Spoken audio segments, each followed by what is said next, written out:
If you see something interesting, funny, or unique on the web that you'd like to share, you can include a link to it in a status update. Most mobile sites will have a small Facebook icon at the top or bottom of the page. Just tap the icon. You may need to log into Facebook first. From here, you can say something about what you're sharing if you want, or tag friends in your post. You can also use the audience selector to control who can see what you're sharing. When you're finished making your selections, tap Post to share the link.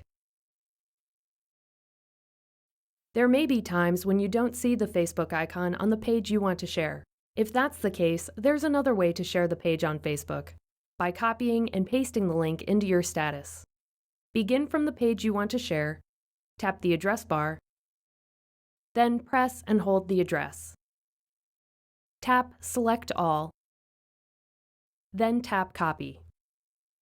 Now when you go back to Facebook and tap Status, press and hold where you would normally type your status.